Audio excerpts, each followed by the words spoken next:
जी हाँ दोस्तों, स्वागत है आपका हमारे YouTube channel dream job with Ankit पे। दोस्तों, इस वीडियो में बात करने वाले हैं उत्तर प्रदेश आरक्षी नागरिक पुलिस भर्ती 2023 के कंप्लीट पैटर्न और सिलेबस पे।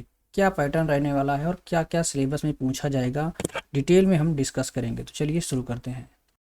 दोस्तों, सबसे पहले हम बात करेंगे यहाँ पे पैटर्न में क्या रहने वाला है, यानी कि कितने कितने क्वेश्चन पूछे जाएंगे, उस पर हम यहाँ पे बात करने वाले हैं। तो सबसे पहले यहाँ पे देखिए, टोटल ये परीक्षा जो होगी वो 300 अंकों की होगी। ठीक, 300 अंक की होगी और क्वेश्चन कितने रहेंगे, 150 प्रश्न रहेंगे। यानी कि एक प्रश्न जो रहेगा, अब देखिए यहाँ पे हम अलग से लिख लेते हैं। क्वेश्चन होंगे हमारे 150। ठीक, उसके बाद मार्क्स हमारे कितने रहेंगे, 300। यानी कि जो एक प्रश्न रहेगा वो 2 अंक का रहेगा, यानी एक क्वेश्चन हमारा 2 मार्क्स का रहने वाला है। ठीक, अब बात करते हैं यहीं पे निगेटिव मार्किंग की। तो 1/4 यानी 2 का 1/4 कितना हो जाएगा, 0.5, यानी कि आधे अंक आपके काटे जाएंगे निगेटिव मार्किंग पे।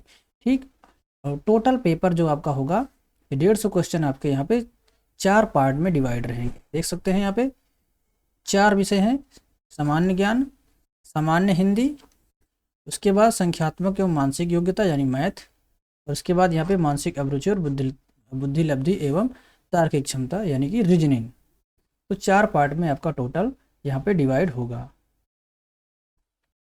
अब दोस्तों बात करें यहाँ पे जो क्वेश्चन का डिवाइडेशन है वो किस तरह से होता है। अभी तक जो नियम था उसके हिसाब से मैं बता रहा हूँ, प्रीवियस के हिसाब से। जैसे जीके हो गया हमारा, यानी जीके वाला पार्ट सामान्य ज्ञान वाला हो गया, उसके बाद हमारी हिंदी हो गई। ठीक, तो इनको दोनों को मिला के 75 क्वेश्चन रहते थे, जिसमें से 38, 37 कोई एक ज़्यादा या कम इस तरह से रहता था। उसी तरह से यहाँ पे हमारा मैथ्स वाला और रीजनिंग वाला पार्ट जो है, इसमें भी सेम टू सेम वही है। 75 क्वेश्चन में 38, 37 का रेशियो रहता था। ठीक, कभी ये ज़्यादा कभी ये कम, बस इतना ही रहता था सिस्टम। ठीक, तो दोनों मिला के 75 हमारे 150 क्वेश्चन हो जाते थे। 150 क्वेश्चन हो जाते थे और यहाँ पे 300 हमारे मार्क्स हो जाते थे। तो इस तरह से, और एग्ज़ाम का जो मोड है वो क्या होगा, वो ऑफलाइन ही है। इस बार भी OMR बेस्ड परीक्षा होने वाली है, ऑफलाइन एग्जाम होगी। निगेटिव मार्किंग हमने आपको बता ही दिया है। तो चलिए देखते हैं अब हम डिटेल में सिलेबस यहाँ पे हमारे क्या क्या हैं। 4 पार्ट तो हमने बता ही दिया है। पहला पार्ट यहाँ पे जनरल नॉलेज का, जिसे हम लोग सामान्य ज्ञान कहते हैं। तो इसमें क्या क्या रहेगा हम आपको बताते हैं डिटेल में। यहाँ पे देखिए, सबसे पहले तो सामान्य विज्ञान पूछा जा रहा है। ठीक, जनरल साइंस, विज्ञान में आपका फिजिक्स, केमिस्ट्री, बायोलॉजी तीनों आ जाएगा। ठीक, ये हमारा विज्ञान हो गया, नॉर्मल क्वेश्चन इससे रहेंगे। फिर हमारा हिस्ट्री ऑफ इंडिया यानी भारत का इतिहास। ठीक, फिर इंडियन कॉन्स्टिट्यूशन, हमारा भारत का संविधान हो जाएगा। भारतीय अर्थव्यवस्था, उसके बाद एवं संस्कृति, संस्कृति से संबंधित भी क्वेश्चन आपको देखने को मिलेंगे। फिर भारतीय कृषि है, वाणिज्य एवं व्यापार, जनसंख्या, पर्यावरण एवं नगरीकरण। उसके बाद भारत का भूगोल भी आएगा, विश्व का भी भूगोल यहाँ पे दिया गया। देखिए, भारत का भूगोल के साथ साथ विश्व का भी भूगोल है। और प्राकृतिक संसाधन, उत्तर प्रदेश की शिक्षा, संस्कृति और सामाजिक प्रथाओं के संबंध में विशिष्ट जानकारी, यानी कुछ स्पेशल यूपी स्पेशल से संबंधित क्वेश्चन रहेंगे। फिर उत्तर प्रदेश में राजस्व, पुलिस और सामान्य प्रशासनिक व्यवस्था कैसी है, इससे क्वेश्चन। फिर मानवाधिकार, आंतरिक सुरक्षा तथा आतंकवाद से संबंधित क्वेश्चन रहेंगे। भारत और इसके पड़ोसी देशों के बीच संबंध है, यानी भारत के पड़ोसी देशों के बीच क्या संबंध है, किसकी सीमा किससे लगती है, किसकी सीमा ज़्यादा है, किसकी कम है, कौन कौन राज्य से या कौन कौन देश हमारे इंडिया से साझा करते हैं या किसी राज्य से साझा करते हैं बाउंड्री। इस तरह के क्वेश्चन पूछे जा सकते हैं। फिर यहाँ पे राष्ट्रीय और अंतर्राष्ट्रीय महत्व के समसामयिक विषय यानी करंट अफेयर की बात यहाँ पे की जा रही है। उसके बाद राष्ट्रीय और अंतर्राष्ट्रीय संगठन, फिर यहाँ पे विमुद्रीकरण भी दिया गया है और उसका प्रभाव, यानी जो हमारा विमुद्रीकरण हुआ था, जो नोटबंदी हुई थी, वो क्या है और उसके क्या क्या प्रभाव हुए हैं, इसकी बात यहाँ पे किया जा रहा है। उसके बाद साइबर क्राइम, साइबर क्राइम के मतलब ये हुआ ऑनलाइन जो धोखाधड़ी आजकल हो रही है उससे संबंधित यहाँ पे क्वेश्चन पूछे जाएंगे। किसी के खाते से पैसा निकाल लिया जा रहा है, किसी के अकाउंट हैक कर लिया जा रहा है, इस तरह के जो साइबर क्राइम यानी ऑनलाइन जो अपराध हो रहे हैं। वस्तु एवं सेवा कर यानी GST की बात की जा रही है। पुरस्कार और सम्मान, देश राजधानी मुद्राएं, महत्वपूर्ण दिवस और फिर अनुसंधान यानी रिसर्च, पुस्तक और उनके लेखक, जो इम्पोर्टेंट पुस्तक, जो महत्वपूर्ण पुस्तकें हैं उनके लेखक ये, और सोशल मीडिया कम्युनिकेशन यानी कुछ यहाँ पे कंप्यूटर से संबंधित भी क्वेश्चन आपको देखने को मिलेंगे। ऑनलाइन जो सोशल मीडिया के प्लेटफॉर्म हैं जैसे कि फेसबुक, इंस्टाग्राम, यूट्यूब वगैरह वगैरह बहुत सारे हैं। ठीक, ये तो हो गया हमारा सामान्य ज्ञान का। अब हम बात करते हैं यहाँ पे सामान्य हिंदी। तो हिंदी के लिए यहाँ पे देखिए दिखा रहा है नंबर 1 पर हिंदी और अन्य भारतीय भाषाएं। सामान्य हिंदी में कुछ पूछा जा सकता है, इतिहास की बात यहाँ पे की जा रही है। ये दूसरे नंबर पे हिंदी व्याकरण का मौलिक ज्ञान यानी व्याकरण से संबंधित। व्याकरण में क्या क्या आएगा? वर्णमाला, तद्भव तत्सम, पर्यायवाची, विलोम, अनेकार्थक। अनेकार्थक का मतलब होता है एक शब्द के अनेक शब्द यानी पर्यायवाची और अनेकार्थक। फिर वाक्यांशों के स्थान पर एक शब्द, फिर समरूप भिन्नार्थक शब्द, इसको हम समश्रुति भिन्नार्थक शब्द भी बोलते हैं। फिर अशुद्ध वाक्यों को शुद्ध करना। ठीक, उसके बाद लिंग, वचन, कारक, सर्वनाम, विशेषण, क्रिया, काल, वाच्य, जिसको हम लोग एक्टिव वॉइस, पैसिव वॉइस बोलते हैं इंग्लिश में। फिर अव्यय, उपसर्ग, प्रत्यय, संधि, समास, विराम चिन्ह, बहुत तरह के विराम चिन्ह होते हैं। फिर मुहावरे एवं लोकोक्तियाँ, फिर रस, छंद, अलंकार, यानी देखा जाए तो यहाँ पे हिंदी में सभी टॉपिक को टच किया गया है। उसके बाद अपठित बोध यानी कुछ पैसेज भी हो सकते हैं। प्रसिद्ध कवि, प्रसिद्ध कवि, लेखक और उनकी प्रसिद्ध रचनाएं। ठीक, फिर हिंदी भाषा में कौन कौन से पुरस्कार हैं, और उसके बाद यहाँ पे विविध भी दिया गया है। इसके अलावा भी काफ़ी चीज़ें आपसे पूछी जा सकती हैं जो कि सामान्य हिंदी से संबंधित रहेंगे। तो हिंदी में आपको यहाँ पे लगभग मिला के सब कुछ पढ़ना है। अभी हम आपको एक हिंदी की बुक भी बताएंगे, कौन सी किताब आप ले लेंगे, अगर उससे पढ़ लेते हैं तो आपका काम हिंदी का हो जाएगा। ठीक, उसके बाद हम यहाँ पे संख्यात्मक एवं मानसिक योग्यता की बात करें, न्यूमेरिकल एंड मेंटल एबिलिटी। तो यहाँ पे सबसे पहले न्यूमेरिकल एबिलिटी देख लेते हैं। इसमें क्या है, तो यहाँ पे सबसे पहले नंबर पे नंबर सिस्टम दिया गया है, संख्या पद्धति हो गया।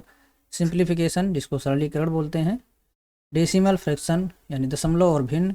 फिर यहाँ पे लासा मासा हो गया, HCF और LCM।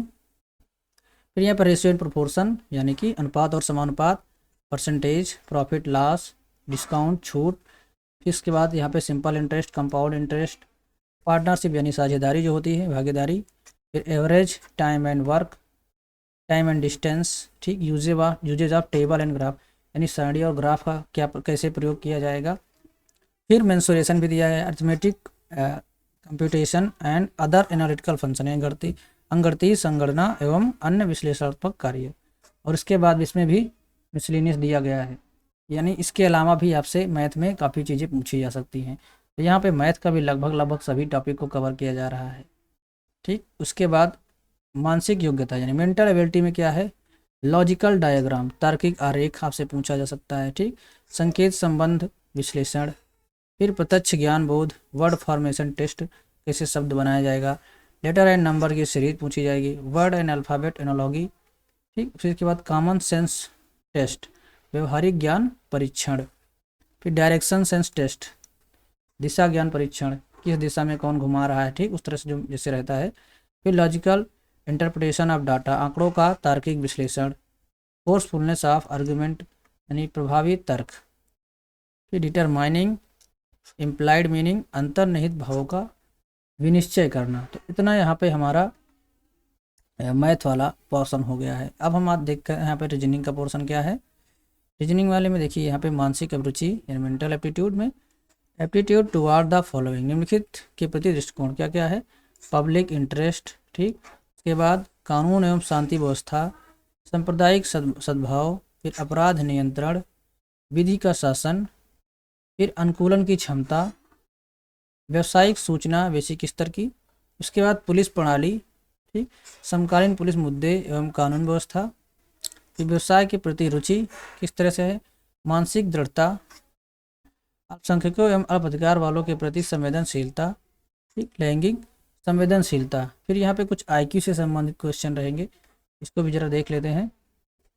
क्या है, रिलेशनशिप एंड एनालॉगी टेस्ट, संबंध व आंशिक समानता परीक्षण, फिर असमान को चिन्हित करना, श्रृंखला पूरी करने का परीक्षण जो कि रीजनिंग में रहता है, संकेत लिपि और संकेत लिपि को समझना, दिशा ज्ञान परीक्षण अभी के ऊपर था, फिर ब्लड रिलेशन, वर्णमाला पर आधारित कुछ क्वेश्चन हो सकते हैं, समय क्रम परीक्षण, टाइम सीक्वेंस टेस्ट, फिर वेन डायग्राम हो गया, चार्ट, गणितीय योग्यता परीक्षण, क्रम में व्यवस्थित करना, ठीक। उसके बाद यहाँ पे फिर आ गया तार्किक क्षमता। अब यहाँ पे क्या है, समरूपता, एनालॉगीज, ठीक। उसके बाद समानता, भिन्नता, ब्लैंक खाली स्थान भरना, फिर है समस्या को सुलझाना, विश्लेषण, निर्णय, निर्णायक क्षमता या डिसीजन मेकिंग, फिर विजुअल मेमोरी, दृश्य स्मृति, विवेधन क्षमता, पर्यवेक्षण, ठीक। फिर रिलेशनशिप से संबंधित कुछ क्वेश्चन आ सकते हैं, संबंध, फिर कॉन्सेप्ट से, अंक गणितीय तर्क, ठीक। वर्बल एंड फिगर क्लासिफिकेशन यानी शब्द और आकृति का वर्गीकरण, फिर है अर्थमेटिक नंबर सीरीज यानी अंक गणितीय श्रृंखला, इसमें कोई श्रृंखला दी जाती है, इसमें कोई एक आर्डर फॉलो करना रहता है, उस तरह से क्वेश्चन दे सकते हैं। फिर अमूर्त विचारों व प्रतीकों तथा उनके संबंधों में सामंजस्य की क्षमता। तो बस इतना ही है सिलेबस। सिलेबस तो वैसे बहुत सारा है, इसमें कुछ छोड़ा नहीं गया है, काफ़ी कुछ कवर किया गया है। कोई भी सिलेबस यहाँ पे देखिए, ना तो जीके में कम है और ना ही हिंदी में कम है, हिंदी में भी लगभग पूरी हिंदी यहाँ पे ली गई है, और समान यहाँ पे संख्यात्मक एवं मानसिक योग्यता में भी पूरा सिलेबस है। जो हम लोगों का एसएससी में सिलेबस है सेम टू सेम लगभग वही सिलेबस इसमें भी दिया गया है, बस उसमें इंग्लिश है, इसमें इंग्लिश नहीं दी गई है, ठीक। बाकी का सिलेबस लगभग सेम ही है, कुछ यहाँ पे अलग से जोड़े गए हैं, जैसे आईक्यू टेस्ट यहाँ पे बुद्धिलब्धि वाला दिया गया है, ठीक। और यहाँ पे मानसिक अभिरुचि में यहाँ पे कुछ अलग से दिए गए हैं। तो दोस्तों आशा करते हैं आपको यहाँ पे सिलेबस पूरा समझ में आ गया होगा, और वीडियो अच्छा लगा है तो लाइक कर दीजिए, और चैनल पर नए हैं अभी सब्सक्राइब नहीं किया तो सब्सक्राइब करके बेल आइकन को प्रेस कर लीजिए, जिससे कि आपको हम कोई भी वीडियो अपलोड करें तो आपको उसका नोटिफिकेशन मिले। नोटिफिकेशन मिलने से आपको समय से वीडियो मिल जाएगा। और अब हम कोशिश करेंगे लगातार प्रैक्टिस सेट बनाने की, या फिर अगर थ्योरी हो सकेगी तो हम आपको हर टॉपिक की अलग अलग वीडियो प्रोवाइड करा देंगे, इसको देख के आप अपने एग्ज़ाम की तैयारी अच्छे से कर सकते हैं। तो मिलते हैं नेक्स्ट वीडियो में। नेक्स्ट वीडियो में हम हिंदी की जो बुक की बात कर रहे थे उसको हम आपको डिटेल में बताएंगे, क्योंकि इसमें बताएंगे तो काफ़ी वीडियो लंबा हो जाएगा। तो मिलते हैं नेक्स्ट वीडियो में, तब तक के लिए बाय, टेक केयर, जय हिंद, वंदे मातरम।